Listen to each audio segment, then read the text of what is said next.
The first thing that came to me is if we can just give peace a chance, I feel we would start seeing a world that would be more desirable for everyone. It's time to change the world. It's time for something better. We're telling the stories of people who are changing the world and how you can help. Businesses, nonprofits, artists, and individuals who have found a problem and then created a solution. You'll come away from every episode with action steps you can take to be part of that solution. We can each change the world every single day. Our daily actions have a massive impact, so what will we do about it? We can remake the world, because guess what? We can. Hi everyone, and welcome to We Can Remake the World, a podcast about people who are changing the world and how you can help. We've got a very special guest joining us today, and I wanted to set the conversation up a bit for you because it's a little different than what we normally do. Our podcast is not just about speaking with people who are building businesses or nonprofits, and we want to show that with the conversations that we're having. We want to have conversations with everyday people and just talk to them about what they see out in the world and what they're doing to make it a better place to be, get their thoughts and reactions to what's going on in our world, and explore some of the ideas of our show in a different way. So periodically we'll be having more casual conversations with friends of ours or artists we know and love. We won't focus on a specific problem or solution in these conversations. We'll just talk about whatever comes up. I think it's so helpful to share our experiences with each other. What do we feel challenged by right now? What is inspiring us? What are each of us doing to make a positive impact in the best ways that we know how? And how can we stay positive? How can we stay focused on that positive impact, no matter what's going on out there in the world? And that's the goal for these conversations, to share experiences from different people as part of this community of individuals who are ready to be part of something new, something better, and just to kind of compare notes about what we're going through. For the episodes where we feature these conversations, we'll skip some of the formalities of our other episodes. We won't do takeaways after the interview. We'll skip the challenge for the episode. It's really just a conversation that we hope that you'll relate to and enjoy and come away with some ideas that carry you more positively into your day. For this first episode, where we're a little more conversational and a little less interviewee, a little less formal, I wanted to invite someone I know well, someone who I'm really comfortable with, someone I care very much about, and who I know cares a lot about the questions that we explore on our podcast, and who cares a lot about other people and the earth. I wanted this to feel really easy and authentic and relaxed, so I invited my partner Peter to join me for this conversation. Peter and I met in 2015 in New York City, about 2 weeks after I moved to New York from Chicago. I was still sleeping on an air mattress. I was subletting from a friend. Most of my things were still in storage and were actually still back in Chicago. And all of a sudden, there Peter was. We met twice in person in 1 week, totally by chance, both times. And I think we both knew something was drawing us together, even though we didn't talk about that part until later. But we definitely started spending a lot of time together. We got married last year, right before we decided to leave New York City, and we're pretty much stuck with each other, I think, for quite a while. I invited Peter to speak with me because he's absolutely a part of this community. He's a person who's taking life day to day, being and doing his best, becoming as conscious as he can through whatever he exposes himself to and what he learns each day, and building the happiest life that he can. Peter hasn't founded a company or a nonprofit. He doesn't have aspirations to transform the world through some of the more traditional means that we explore on our show. But Peter does want to have a positive influence through what he creates and how he lives, through his music, and just through the way he moves through the world. We believe on this show that our world is made up of billions of individual choices, made by billions of individual people. choices about how to behave, how to buy, how to do business, how to treat ourselves, and how to treat others, how to treat nature and the earth. The world is made up of billions of people like Peter, like you, like me, who are all doing our best to create a life that makes us happy and fulfilled. And for many of us, we're also thinking about how to build a better world than the one we see around us right now. How to change our way of thinking and our ways of behaving to make that better world. So Peter joined me to talk about his views on how we can do better. What gives him passion and drive, what inspires him, and what he thinks is our best path toward the world that we all want to live in. Okay, so today I'm interviewing someone very special to me. His name's Peter, and I happen to be married to him. So welcome, Peter. Thanks for being here with me. Thank you for having me. Absolutely. So, Peter, let's start with a little bit about you. Where are you from and what do you do? So I grew up in the Mitten, aka Michigan, located in the United States.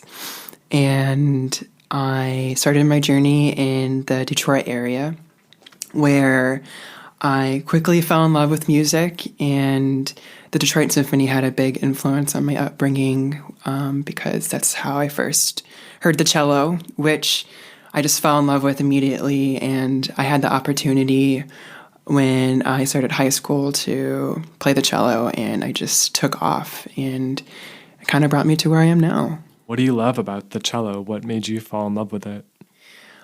I first was just like, what is that instrument on stage? I've never seen anything like it. And I was just drawn to the sound of it. It's like, wow, this is so cool. Like, I never heard this before, and it just seems so magical. And it's just such a warm, beautiful, inviting sound. And I just love how it makes me feel. And I love how people love it, too. What do you think music brings to the world? Like, what benefit does music have for people, especially in this time now, I think, when so many schools are forced to cut back on arts programs and music programs? Like, why should we value music?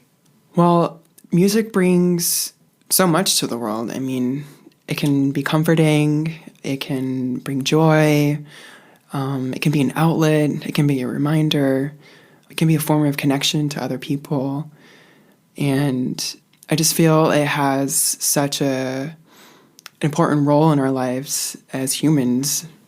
It's always there, it's always been there, and I think it's important to just really connect with what music is and not take it for granted. And it's not just something that's always magically there on the radio or on YouTube or wherever you listen to music, and that there's individuals that are creating that music and bringing it into the world and just really honoring what music means. How was music important for you when you were young? Like, what did it give you when you first discovered it and you were trying to figure out, who you were and when you were a kid? Well, music was just so fascinating to me. I remember I really enjoyed the challenge it brought me, and it was always something to look forward to, and I always felt excited when I was able to finally play something, or just something finally felt easy to me, and learning new music and new songs, new pieces that always just excited me as a kid. And it also just gave me an escape too, because there was just so much stuff that you go through as a kid, and it really was my comfort zone too, and it was just my place for me, and a place to just love what I love without any interruptions. So I'd love to hear from you about what you think are some of the good things about our world. What do you get inspired by, or when you look out into the world or check out things online, what makes you feel good and inspired and hopeful? That's a really good question, because I'm always looking for inspiration and hope and things that just make me feel alive. And for some reason, the first person that popped into my head was Dr. Sylvia Earle, She is well known for many things, but one of them most recently was her documentary on Netflix called Mission Blue, which was how I got introduced to her. And she's just a huge ocean advocate. And without going into all the details about her story, she created this initiative called Hope Spots. And it's essentially places in the water that are protected, like national parks in the US, where it's just for nature. And you can't do anything else but just let it be, let nature be. And that is just like such a beautiful thing that inspires me, that someone like cares so much to like bring something like that into the world. And I would say like other individuals like her who bring stuff like that into the world, people who just bring like good things into the world, like bring beauty into the world. It could be just like everyday interactions. Like when we were living in New York, I loved this woman in the laundry room. She was always there. Her name was Candy. And in our laundry room, in our apartment. Yeah. Right? Yeah. And we follow each other on Instagram. So, and that's how I'm starting to learn a little bit of Spanish. 'Cause she's always posting these positive affirmations in Spanish, and I try to read them. But she was just such a pleasure to interact with, and she just brings that into the world. That's just who she is. She just brings this positive energy and like interactions everywhere she goes. And she helped me like make sure I'm doing the laundry correctly, which I really appreciated. And she was proud of me when I separated the colors from the whites and helped me navigate the machines correctly. So yeah, what really inspires me are just people who like just want to give and like bring forth good things into the world and like care about it. What I love about what you said is that it's two people who are so different, but they're both doing something to kind of make the world a more positive place. Like one of them is just living their life and just being themselves and choosing to be positive, and that's kind of their influence. And it affected you as an individual. And then the other one is sort of this well-respected, well-known kind of, you know, scientist, this public figure who's created something on a larger scale. But I don't know, what do you think about those two things, like the fact that there's benefit at a large scale and at a small scale? Like we can do something to make the world a better place just with how we treat people, and we can also like make stuff and build organizations, and both things are important. Yeah, I mean, it just goes to show that the scale is kind of, I feel like, an equal playing field. Like, yeah, of course, there's like the big picture and like the planet and everything that's going on that affects humanity. But then there's also just like the everyday interactions that also like affect humanity as well, that might not be considered like a huge documentary for Netflix, but it's really impactful on people's lives, just the daily interactions that people have with each other and how people see one another and treat one another.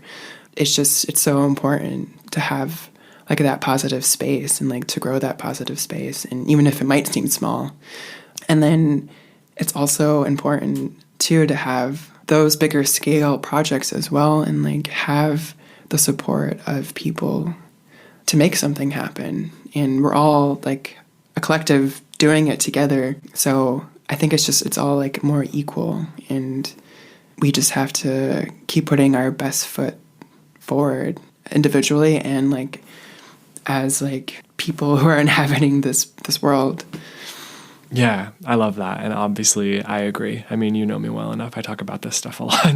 And I just think it's so important to value the small things that we do each day, which affect other people's day, and that there's influence in that, and that there's power in that. And sometimes I'm someone who gets a little caught up in the big picture maybe, and it's easy to forget that the way we treat each other, you know, matters, but it is really important. And just those little moments you had with Candy in our basement, you know, made your day better, and made her day better too, I'm sure.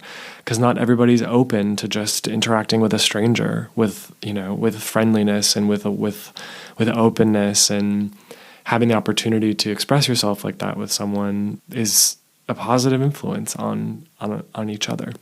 So I would love to hear more about why you're so passionate about the ocean. I mean, when I asked about someone or something that inspired you, you went right to Sylvia Earle. Why is that? Why is her story so important to you? And, you know, I don't know, why does it affect you so much?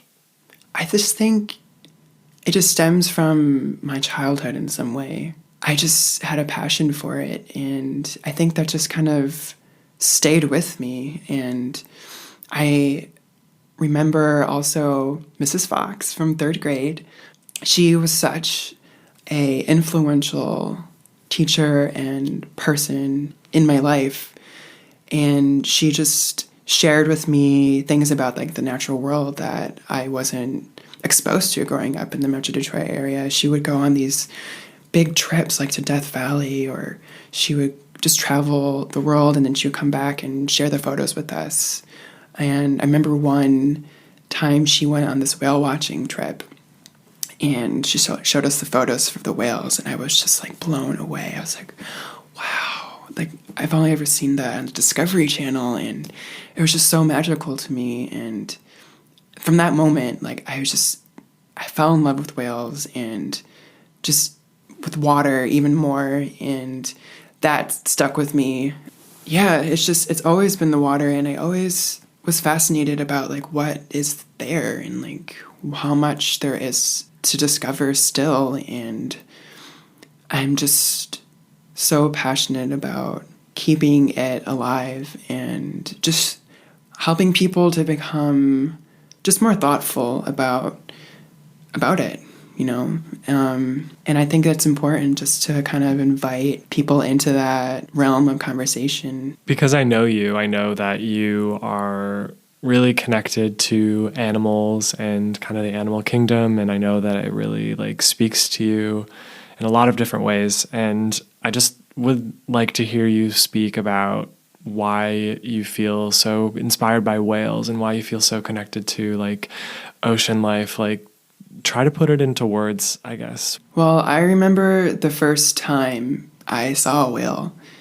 It was when I had my 21st birthday, or shortly after. My boyfriend at the time took me on my... Excuse me? Just kidding.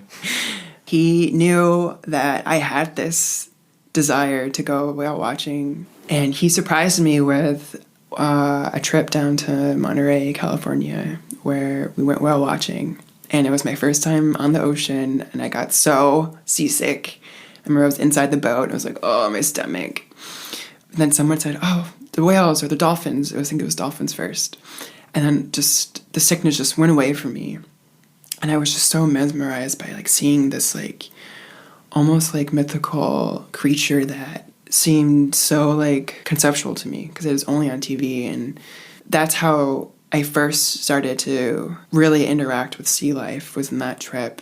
And then later on that same boat ride, we finally saw the whales. And I remember seeing it, and I was just like, it's just like, I can't really describe it outside of just like this feeling that I had. It's like something that just takes your breath away. Like seeing something for the first time that's just so beautiful. And I remember that our captain said, every time you see the tail or the fluke go down, that means the whale's getting ready to dive. And we saw like 70 whales. It's just like, this never happens. Sometimes you see like one or two or none. We saw 70 whales, the gray whales. And then we saw 4 blue whales, and that came right along the boat. And we stayed out longer than we were supposed to because everyone was so excited, and the captain was excited. And it was just a trip that I will never, ever forget. Interacting in the way that I could interact with nature in that way, and just really kind of admire and respect this beautiful creature that lives on our planet, and kind of create that more personal connection with another living being on the planet. It was just so special.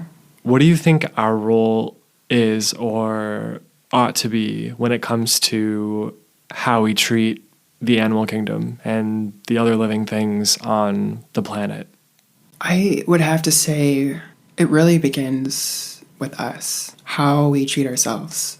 how we value ourselves and developing that self-love and compassion for yourself, and really just being grateful for the day-to-day and letting that spread out to everything else. And I think that will help develop a deeper connection to everything else. Do you think part of the reason why we're so disconnected from nature and the natural world is because we're disconnected from ourselves? Like, that's kind of what came to my mind when you were talking. And what do you think? I think it's very hard for people to, be present in their lives when there's just so much in demand of a person. Everyone has their own stories, but, we all have bills to pay or things that we want to achieve, and there's always just something to check off the list. And sometimes the person who is checking off the list is at the bottom of the list. If people can just get through the day, can just say they had a successful day, but what does that mean, like just getting through the day? It's like people might not have time to think about anything else but that. And I think it just really comes down to everyone, kind of helping everyone create a space where we all can kind of slow down and really see what is truly important in life and how we can value different things as a society, and what culture we can bring out of that. So we're not just so focused on status and making ends meet, and kind of helping everyone go beyond that way of living and really kind of making the world more enjoyable for everyone and everything. I love that. I think it's so common, that feeling of overwhelm and just feeling like there's just so much to do and to take care of as it is. And with technology, it's like we're even more sort of responsible for so many aspects of our lives than we ever were before, because it's all possible. So it's like, if it's easier for me to just do it myself through technology, I'll just do it. And how do you stay connected to feeling like you're doing things that, matter to make the world a better place? Like, in your day-to-day, what little things do you do to feel like you're having a positive impact? Well, there's some books that I read that really help invite different ways of thinking to me that help calm me and help me stay grounded to bring what I want to bring into the world. So I'm not frantic or trying to check off the list, and really just connecting more to the now. What am I doing? When I sit down and practice, for instance, I'm like, wow, I am sitting down playing this beautiful instrument, and I'm doing this in the world, and I'm bringing it into the world right now. There's just something peaceful amongst whatever else is going on in the world, and it's a contribution that I'm giving right now, and it's something that I'm connecting to more to make it more meaningful to me. So it's not just, I'm just practicing, or I'm just gonna do this in order to get to this point. It's something deeper. Are there any little action steps you sort of intentionally take, something that has to do with the ocean or something that has to do with how you treat other people? Are you conscious of little choices you make throughout the day or throughout the week that you feel are an opportunity to reflect your values in the way that you move through the world? Yeah, I'm always, I don't know if the word is just fascinated or blown away by how certain things are they're always there. It seems like angry people or people who think that what you're doing is wrong, and being okay with that and doing my best to still bring in a positive interaction within situations that might not be so pleasant, and really being present for that and aware of how I am acting in the world so that I can better reflect who I want to be as well. And I'm always doing my best to support businesses and organizations that reflect values that are aligned with mine. So might be always looking for a certain type of produce that comes from a certain company that really cares about the land, maybe being more mindful of just the packaging that it's in and if I can compost it or if I can recycle it. I'm always just thinking about how I can be a better version of what I want to bring into the world and how am I doing that and what am I supporting in my actions. And we find ourselves in a lockdown because of everything that's going on in the world right now too. So what are you doing to just kind of help yourself navigate this time and, stay focused on things that feel constructive to you or feel like you can still, make the contribution that you want to make as a person, whether it's just for yourself or for others, when so much is different about our lives and we're not kind of moving through each day the way that we're used to.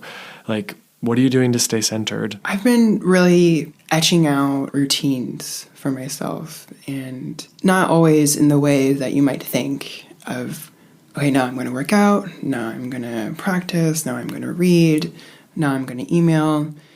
Yes, it is that, but it's also just taking that little extra effort to reach out to people and to check in with people to see how they're doing. Because we're all going through this together, as we always are going through it all together.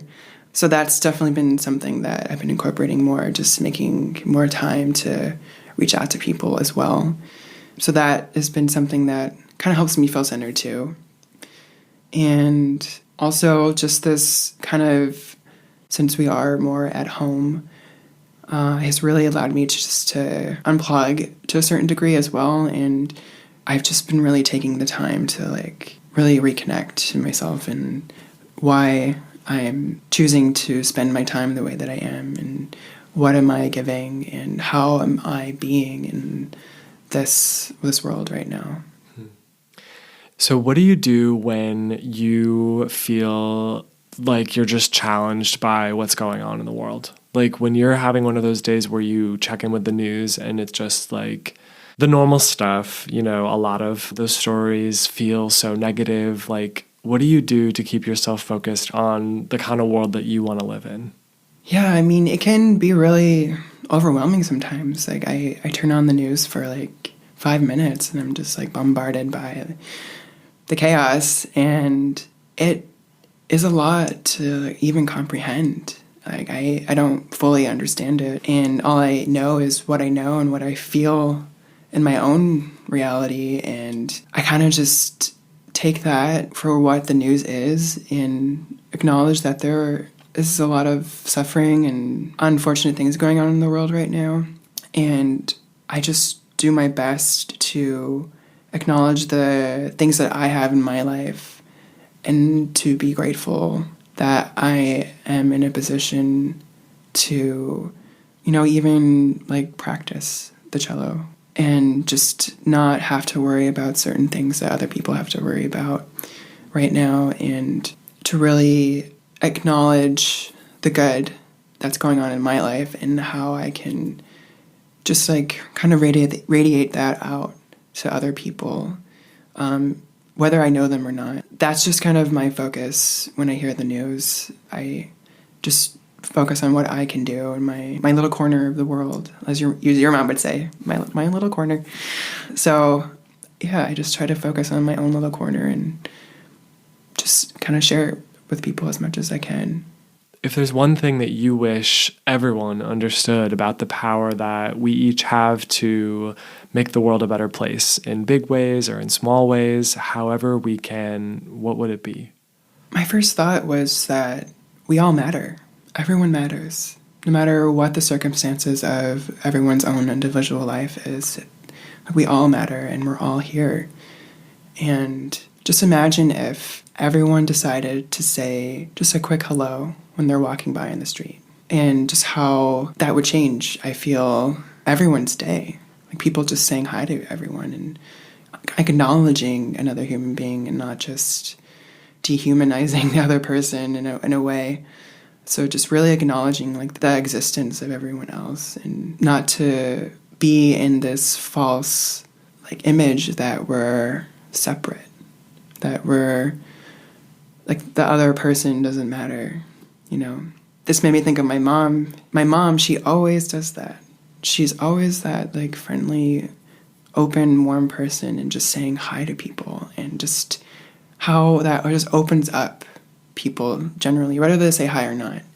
And I think that's such a beautiful and awesome thing. And I really feel that there's something to that if people just invited that into their lives more, and just how that would change how that would change the day to day and the sense of connectedness more. I love that about your mom. She is one of those people who just opens herself up to strangers and always finds a way to laugh with strangers. Yeah. And I remember she visited us when we were living in New York, and we went out dancing, and we were out at 2 or 3 a.m. with some of our friends and your mom, and she was the star of the bar. Yeah. Everybody wanted to be around her. She was having so much fun. She was one of the few females and the only female over probably the age of 30 who was there. And it was amazing, and she was having the time of her life, and everybody could just tell how open and generous her spirit was. And I really love people like that. Sometimes I'm a little more shy in situations like that, but I just really appreciate that about your mom. I think that's awesome. If you could snap your fingers and change the world overnight, what would you want to wake up tomorrow and see? We have everything that we need right now in order to take care of everyone on this planet. And I would just think it'd be so beautiful to live in a world where that was so, that we designated the food and the goods and the prosperity to everyone, and just how life would be if everyone was prosperous, and what that would mean for the world and the day-to-day, and what would we do as a human race if that were the case. What do you think are some of the biggest obstacles for all of us when it comes to making the world a better place? What do you think really stands in our way between the world that we're in now and the world that I think we all kind of wish we lived in? I don't think it's a big mystery, the type of world that we want to be in, where, people live equally and people have dignity and have what they need and can express themselves fully and just live a life that's full of joy and opportunity. What do you think really stands in our way? I would say this feeling of being stuck. Where we are now and how things are now is how it's always going to be. And that we, the people, we have the ability to come together and really create what we want to create in this world. And that's how everything that is right now has become into being. Any of these big companies or organizations that we've brought into the world are from our own creation, and we can create other ways of being in the world. And it's acknowledging that aspect of us and figuring out a way to really reflect that and kind of empower people. I think that's another obstacle too, is feeling powerless. People coming over that and just really helping other individuals feel empowered and feel that we matter, that people matter, everyone matters, and just really kind of uplifting the world that way. And the first thing that came to me is, if we can just give peace a chance. Yes, John Lennon. Then I feel we would start seeing a world that would be more desirable for everyone. It's if we can allow ourselves to believe that it's possible, then it'll become more possible. Yeah. Yeah. I agree. There's also something that I really like about you, which frankly helps me, and it's the fact that you are a lighthearted person overall. We all have our moments of stress and we all have our moments of wanting to be or do better, but you're somebody who finds a lot of opportunities to laugh and play and be playful, and I think that that's important, because bringing some lightheartedness to all the heavy things that we sometimes perceive in the world. It's just like, we don't have to take it all so seriously. We don't all have to spend all day like stressed out or thinking about the 10 ways to change the world, even though I certainly want to do stuff like that and I want to start conversations like that. Like, it's good for me to remember, like, also finding moments to just have joy for the simple sake of having joy and have fun and run around with our dogs or run around with ourselves and just be silly. Like, it's easy to forget those moments, and I really appreciate that about you, because you help me to do that more than I sometimes naturally do. So yeah, as serious as we get, or as thoughtful as we are sometimes, it's also good to just like laugh and just have some fun and color a unicorn, or, just be silly. So I like that about you too. I definitely don't always have fun at the top of my priority list, and you help me to remember to do that sometimes. So, I'd like to ask you something fun, just something more about you, just something lighthearted. What is your favorite language? My favorite language? Wow, that's a big question. I love languages. I mean, I'm going to be a little nerdy right now. I think a really cool language is Elvish. Of course. Say something in Elvish. Nadine Dagua Han Uria Athari. What does that mean? I forget. It's from the movie. I just remembered it. Which movie? It's from The Two Towers. Legolas says it. Lord of the Rings, of course. Yeah. For any of you who aren't as nerdy as we are. I think it's just describing, like, there's too many orcs and we're not going to make it. I love that you memorized a phrase in Elvish, but you don't know what it means. It's something like that. Is there anything else you want to say to the people? I would say take a chance on having some faith in the things that you believe in, and be that on a big scale or just a small scale, like what you want to achieve in your own personal life. And what would it cost you just to, like, be a little bit more upbeat and positive and faithful or hopeful? I would say, if you can, get a pet. They're really good friends. We have a dog named Trip. Yes, he's a good cuddle buddy. And so, how do I say thank you in Elvish? It's Hanonle. Hanonle. Is that right? Yeah. Hanonle for joining me today, Peter. Of course. Happy to be here.